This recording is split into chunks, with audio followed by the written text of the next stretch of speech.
വേദിയിലും സദസ്സിലുമുള്ള എല്ലാവർക്കും നമസ്കാരം. പ്രത്യേകിച്ച് പേരുകൾ ആവർത്തിച്ച് പറയേണ്ടതില്ല.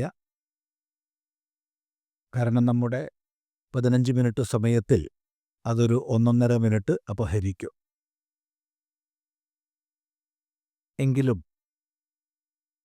ഇവിടെ വന്ന് ഈയൊരു കാര്യപരിപാടിയിൽ സംബന്ധിക്കുന്ന സമയത്ത് വളരെ സന്തോഷമുണ്ട്. അത് ഹാർദമായി ആരംഭത്തിൽ രേഖപ്പെടുത്തുകയാണ്. കാരണം ഞങ്ങൾ ഡോക്ടർ ശ്രീ ഹുസൈൻ മടവൂരായാലും ശ്രീ അബ്ദുസമദ് സമദാനി അദ്ദേഹമായാലും ഒക്കെ തന്നെ പല പരിപാടികളിലും പങ്കെടുത്തിട്ടുണ്ട്. ഒന്നിച്ച് കൂടുന്നത് സന്തോഷവുമാണ്.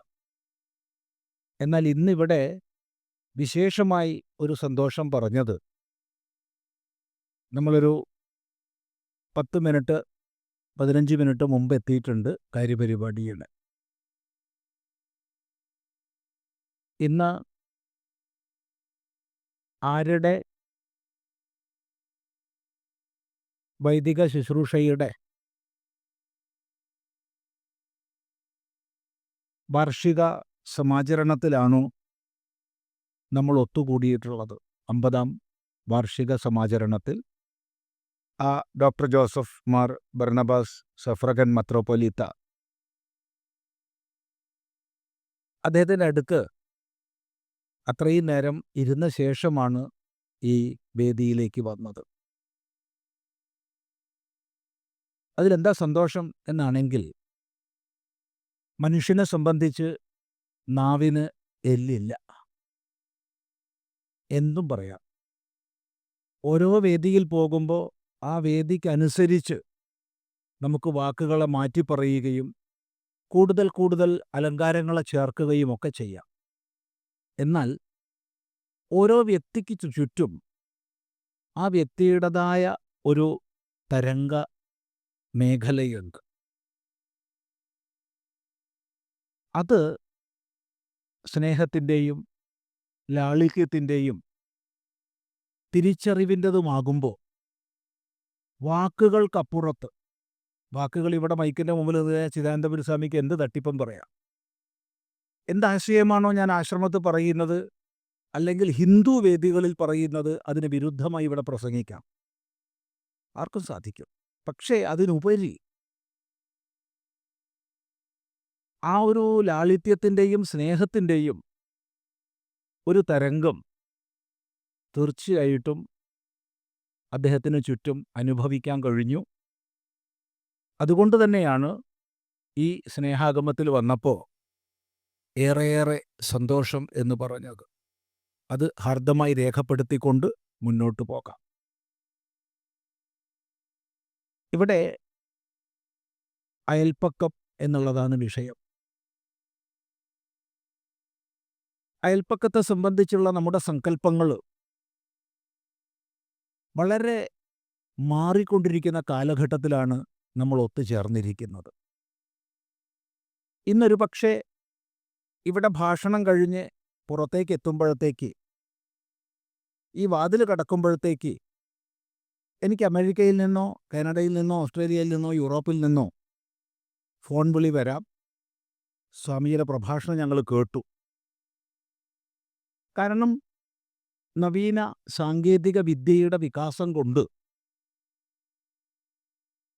ലോകം മുഴുവൻ തന്നെ വാർത്താവിനിമയത്തിലൂടെയും മറ്റും തീർത്തും അയൽ ദേശങ്ങളായി അടുത്ത വീടിനേക്കാൾ ഒന്നായി തീർന്നിരിക്കുന്നു.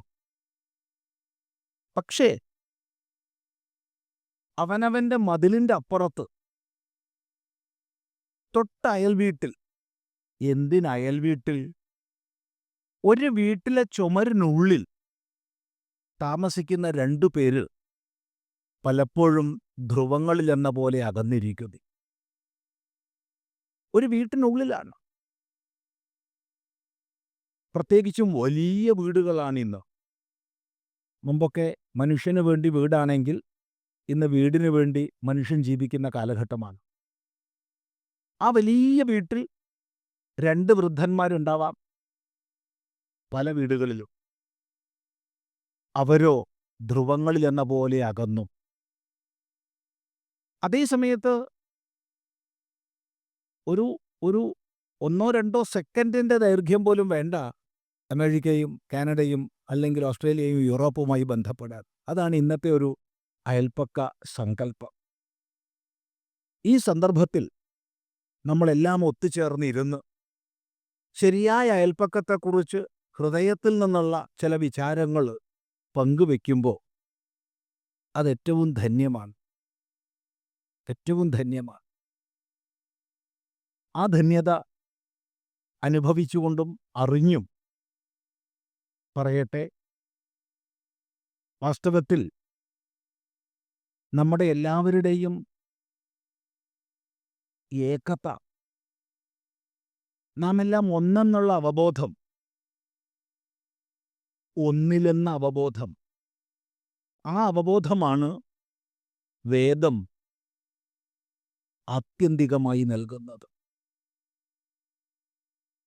വേദസംഹിതയിൽ തന്നെ, ശുക്ല യജുർവേദ സംഹിതയിൽ തന്നെ ഈ ആത്യന്തികമായ തലവും ആ ആത്യന്തിക തലത്തെ ഉൾക്കൊണ്ടുകൊണ്ടുള്ള വ്യാവഹാരിക തലവും പറയുന്ന 2 മന്ത്രങ്ങൾ ഓർമ്മിപ്പിക്കട്ടെ. യസ്തു സർവാണി ഭൂതാനി ആത്മന്യേവാനുപശ്യതി സർവഭൂതേഷു ചാത്മാനം തതോ ന വിജുഗുപ്സതേ. ഇത് ശുക്ല യജുർവേദത്തിലെ 40-ാമത്തെ അധ്യായത്തിലെ മന്ത്രമാണ്. യാതൊരുവനാണോ സർവഭൂതങ്ങളെയും, ഭൂതം എന്ന് പറഞ്ഞാൽ ഭവിച്ചത്, ഉണ്ടായത്, ബ്രഹ്മാവ് മുതൽ പുൽക്കൊടി വരെ എന്ന് ഭഗവാൻ ഭാഷ്യകാരൻ ശങ്കരാചാര്യസ്വാമികൾ അർത്ഥകൽപ്പന ചെയ്യും. അതിന് മേപ്പെട്ടോ കീഴ്പ്പെട്ടോ അറിയുന്നത് അവരവർക്ക് ചേർക്കാം. ഒന്ന്, ഇന്നത്തെ നവീന ശാസ്ത്ര സാങ്കേതിക ജ്ഞാനത്തെ ഉൾക്കൊണ്ടു കഴിഞ്ഞാൽ പുൽക്കൊടിയേക്കാൾ എത്രയോ താഴത്ത് നമുക്ക് മൈക്രോബുകളെക്കുറിച്ചോ ബാക്ടീരിയകളെക്കുറിച്ചോ അതിനും താഴോട്ട് വൈറസുകളെക്കുറിച്ചൊക്കെ പറയാം. ബ്രഹ്മാവെന്ന് പറയുമ്പോൾ മൊത്തം സമഷ്ടിയാണ്. അപ്പം മൊത്തം സമഷ്ടിയിലെ ബ്രഹ്മാവ് മുതൽ പുൽക്കൊടി വരെ സകല ഭൂതങ്ങളും സർവാണി ഭൂതാനി ആത്മന്യേവാനുപശ്യതി, തന്നിൽ തന്നെ കാണുന്നു. ഞാൻ എന്ന് പറയുന്ന ഉണ്മ, ആ ഉണ്മയാണ് സകല ഭൂതങ്ങളുമായി പ്രകടമായിട്ടുള്ള ഉണ്മ. സർവഭൂതേഷു ച ആത്മാനം, സർവഭൂതങ്ങളിലും സർവചരാചര പ്രപഞ്ചത്തിലും തന്നെയും ദർശിക്കുന്നു. അവിടെ എല്ലാ ഭേദങ്ങൾക്കും അപ്പുറത്തുള്ള ആ പരമമായ ഏകത്വ ദർശനമാണ്. ആ ഏകത്വ ദർശനമാണ് വേദം നൽകുന്ന പരമാവധി.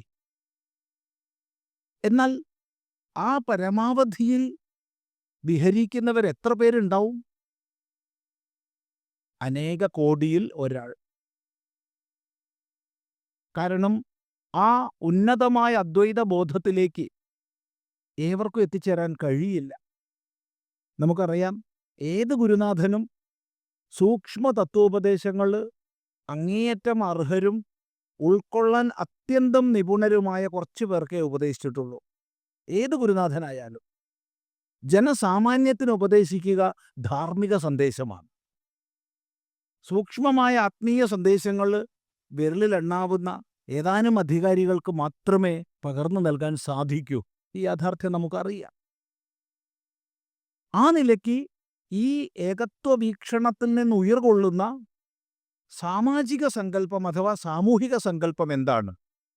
അതും യജുർവേദത്തിൽ തന്നെ പറഞ്ഞിരിക്കുകയാണ്, യത്ര വിശ്വംഭവത്യേകനീടം. ഈ വിശ്വം മുഴുവൻ ഒരു പക്ഷിക്കൂടാണ്. എന്താ അവിടെ വേദം പക്ഷിക്കൂടെന്ന് പറഞ്ഞത്? പക്ഷിക്കൂടെന്ന് പറയാൻ കാരണം, പക്ഷി പല വസ്തുക്കളെ സ്വരൂപിക്കുന്നു പലയിടങ്ങളിൽ നിന്ന്. ചില ചുള്ളിക്കൊമ്പുകൾ, ചില ചകിരി നാരുകൾ, അവിടുന്ന് ചില മരക്കഷ്ണങ്ങൾ, അത് ഇത്. ഇങ്ങനെ വൈവിധ്യപൂർണങ്ങളായ വസ്തുക്കളെ കൊണ്ടുവന്ന് സമാഹരിച്ച് തനിക്കൊരാവാസസ്ഥാനമുണ്ടാക്കുന്നു. ആ ആവാസസ്ഥാനത്തിൽ അനേക പക്ഷികൾ ഒന്നിച്ച് ചേക്കേറുന്നു. ഒന്നായൊരു ഗേഹമായി തിരിച്ചറിഞ്ഞ് ഒന്നിച്ച് വർത്തിക്കുന്നു. ഈ പക്ഷിക്കൂട്, നീടം എന്ന സങ്കല്പത്തെ മുൻനിർത്തിക്കൊണ്ട് വേദം പറയുകയാണ്, ഇത് സംഹിതാഭാഗത്തിലെ മന്ത്രമാണ്, ഈ വിശ്വം മുഴുവൻ ഒരു പക്ഷിക്കൂടാണെന്ന്. നമ്മൾ ഓരോരുത്തരും വ്യത്യസ്തതകളുള്ളവർ, വ്യത്യസ്ത സ്വഭാവ വിശേഷങ്ങളോടുകൂടിയവർ, വ്യത്യസ്ത കാഴ്ചപ്പാടുകളോടുകൂടിയവർ. അങ്ങനെയുള്ള നമുക്ക് ഒന്നായി സന്തോഷത്തോടുകൂടി ഒന്നിച്ച് സഹവസിക്കാൻ, അതിനാണ് ഈ പ്രപഞ്ചം, ഈ വിശ്വം. ഈ രീതിയിൽ നമ്മൾ വിശ്വത്തെ കാണുമ്പോൾ സാഹോദര്യത്തിൻ്റെ പരാകാഷ്ഠയിലേക്ക് നമുക്ക് എത്തിച്ചേരാൻ കഴിയും. നീ നിന്റെ വിശ്വാസങ്ങളെയും നിന്റെ അനുഷ്ഠാനങ്ങളെയും പാലിക്കൂ. ഞാൻ എൻ്റെ വിശ്വാസങ്ങളിലും എൻ്റെ അനുഷ്ഠാനങ്ങളിലും കഴിയുന്നു ദൃഢമായിട്ട്. ഇനി അത്തരം വിശ്വാസങ്ങളും അനുഷ്ഠാനങ്ങളും നിനക്കില്ലേ? വേണ്ട. നിന്നെ ഞാൻ മനുഷ്യനായി ഉൾക്കൊള്ളുന്നു. നിന്നെ ഞാൻ ഒരു സഹജീവിയായി ഉൾക്കൊള്ളുന്നു. സഹജീവി എന്ന് പറയുമ്പോൾ മനുഷ്യനുമല്ല, അതിനും അപ്പുറത്തെത്തി. നമുക്കൊന്നിച്ച് ഈ മനോഹരമായ വൈവിധ്യങ്ങളുടെ പൂന്തോപ്പിൽ ഒന്നിച്ച് കഴിയാം. പരസ്പരം നിന്ദിക്കാതെ, ആദരപൂർവം. ഈ ഒരു കാഴ്ചപ്പാട്, ഇത് എല്ലാവർക്കും സുഖത്തെ നൽകുന്ന, എല്ലാവർക്കും ശാന്തിയെ നൽകുന്ന വീക്ഷണമാണ്. ഇതിൽ നിന്ന് ഉയർകൊള്ളുന്ന, അല്ലെങ്കിൽ ഇതിൽ നിന്ന് ഉടലെടുക്കുന്ന പ്രാർത്ഥനയാണ് സർവേ ഭവന്തു സുഖിനഃ സർവേ സന്തു നിരാമയാഃ എന്ന്. സർവേ ഭദ്രാണി പശ്യന്തു മാ കശ്ചിത് ദുഃഖഭാഗ് ഭവേത്. സർവേ ഭവന്തു സുഖിനഃ, എല്ലാവരും സുഖികളാവട്ടെ. സർവേ സന്തു നിരാമയാഃ, എല്ലാവരും ആമയം, ദുഃഖം, രോഗം, ക്ലേശം ഇല്ലാത്തവരാകട്ടെ. സർവേ ഭദ്രാണി പശ്യന്തു, എല്ലാവരും ഭദ്രങ്ങളായ മംഗളങ്ങളായത് കാണുമാറാകട്ടെ. ആർക്കും ദുഃഖമില്ലാതിരിക്കട്ടെ. ഈ ഒരു പ്രാർത്ഥന വരുന്നത് ഈ ഒരുമയുടെ വീക്ഷണത്തിൽ നിന്നാണ്. ആ ഒരുമയുടെ വീക്ഷണം സാമൂഹിക തലത്തിൽ വിശ്വംഭവത്തി ഏകനീടമെന്നോ വസുധൈവ കുടുംബകമെന്നോ എന്ത് വേണമെങ്കിൽ പറഞ്ഞോളൂ. എന്നാൽ അതിൻ്റെ അടിസ്ഥാന വീക്ഷണം നാം ഒന്നാണ്. എന്നിൽ ഞാനായും നിന്നിൽ നീയായും കുടികൊള്ളുന്ന ചൈതന്യവിശേഷം ഏകമാണ്, അദ്വിതീയമാണ് എന്ന കാഴ്ചപ്പാടാണ്. ഈ കാഴ്ചപ്പാടാണ് വേദം നമുക്ക് പകർന്നു നൽകിയിട്ടുള്ളത്. ഇനി ഈ ആന്തരികമായ ചൈതന്യ ഏകത്വം മാത്രമല്ല, പിന്നെയോ അവയവയുക്തമായ ലോകത്തെ നോക്കിക്കണ്ടാലും ഈ ഏകത്വം തന്നെയാണ് വേദം പകരുന്നത്. ഏറെ വിസ്തരിക്കാനുള്ള സമയമില്ല. പ്രത്യേകിച്ച് സമയനിഷ്ഠ എന്നുള്ളത് മുഖ്യമായി പാലിക്കേണ്ടതാണ്. 15 മിനിറ്റ് എന്ന് പറഞ്ഞാൽ 15 മിനിറ്റിൽ 1 മിനിറ്റ് അധികം എടുക്കാൻ പാടില്ല. അതാണ് നമ്മുടെ ഒരു ജീവിത വീക്ഷണം. അതുകൊണ്ട് ഇത്രമാത്രം ഒതുക്കി പറയട്ടെ, ഈ ഒരു ഏകത്വ വീക്ഷണത്തിൽ നിന്ന് ഉണ്ടാവുന്ന സാമാജിക സങ്കല്പത്തെ പറഞ്ഞു. മൊത്തം സമൂഹത്തെക്കുറിച്ചുള്ള കാഴ്ചപ്പാടോ എല്ലാ വേദങ്ങളിലും, ഋക്കിലും യജുസ്സിലും സാമത്തിലും അഥർവത്തിലും ആവർത്തിക്കുന്ന ഒരൊറ്റ സൂക്തമേ ഉള്ളൂ. ഒറ്റ സൂക്തം, അതാണ് പുരുഷ സൂക്തം. ഈ പുരുഷ സൂക്തത്തിൽ ഈശ്വരൻ്റെ രൂപത്തെ വർണ്ണിച്ചിരിക്കുകയാണ്. ഏതൊരു ഈശ്വരൻ്റെ? രൂപരഹിതനായ ഈശ്വരൻ്റെ. ആത്യന്തികമായി രൂപമില്ല. ശബ്ദമസ്പർശം അരൂപം അവ്യയം, അവിടെ രൂപമില്ല. എന്നാൽ എന്തെങ്കിലും ഒരു രൂപം അനുസന്ധാനം ചെയ്യണ്ടേ എന്നുള്ള സ്ഥാനത്തിലാണ് രൂപം വർണ്ണിക്കുന്നത്. എങ്ങനെയാ വർണ്ണിക്കുന്നത്? സഹസ്രശീർഷ പുരുഷ സഹസ്രാക്ഷ സഹസ്രപാത് എന്ന്. ചിന്തിക്കുക. 1000 കണ്ണുകളുള്ളവനാണ് ഈശ്വരൻ. 1000 തലകളുള്ളവനാണ്. 1000 കാലുകളും 1000 കൈകളുമാണ്. ഇവിടെ വാച്യാർത്ഥം എടുത്താൽ ഒരിക്കലും നമുക്ക് അർത്ഥത്തിലെത്താൻ കഴിയില്ല. കാരണം ഒരാൾക്ക് 1000 തല അസാധ്യമാണ്. ഒരാൾക്ക് 1000 കാലം അസാധ്യമാണ്. ഒരു തല ഉണ്ടായിട്ട് തന്നെ എനിക്ക് ജീവിക്കാൻ വയ്യ തലക്കനം കൊണ്ട്. ഓരോ വേദിയിലൊക്കെ പോകുമ്പോൾ ചിദാനന്ദപുരി സ്വാമി അങ്ങനെയാണ് ഇങ്ങനെയാണ് അങ്ങനെയാണെന്നൊക്കെ പറഞ്ഞ് കേൾക്കുമ്പോൾ തലക്കനം കൊണ്ട് ഞാനങ്ങോട്ട് എന്തോ ആയി പോണ്ടതാ. പിന്നെ 1000 തലകളുടെ സ്ഥിതി എന്താവും? അപ്പം പിന്നെ എന്താ അർത്ഥം? അർത്ഥം ഇതാണ്, ഈ ലോകത്തിലെ എല്ലാ തലകളും ഭഗവാന്റെ തലകളാണ്. എല്ലാ കൈകളും ഭഗവാന്റെ കൈകളാണ്. എല്ലാ കാലുകളും ഭഗവാന്റെ കാലുകളാണ്. ഈ ഒരു കാഴ്ചപ്പാട്, ഇതാണ് വേദം നൽകുന്ന, നേരത്തെ പറഞ്ഞ ഏകത്വവീക്ഷണമാകുന്ന ഔപനിഷദമായതിൽ നിന്ന് ഉടലെടുക്കുന്ന സാമൂഹിക വീക്ഷണം. ഇതിൽ നമുക്ക് സേവനത്തിൻ്റെ അടിസ്ഥാന ആദർശം കാണാം. മാനവിക സേവനത്തിൻ്റെ, സ്നേഹത്തിൻ്റെ അടിത്തറ കാണാം. ഇതിൽ ആന്തരികമായ ഏകത്വത്തെ കാണാം. ആ ഏകത്വം അയൽപക്കത്വത്തിൻ്റെ പരാകാഷ്ഠയാണ് എന്ന് മാത്രം പറഞ്ഞ് വളരെ സന്തോഷപൂർവം ഈ വാക്കുകൾ ഉപസംഹരിക്കട്ടെ.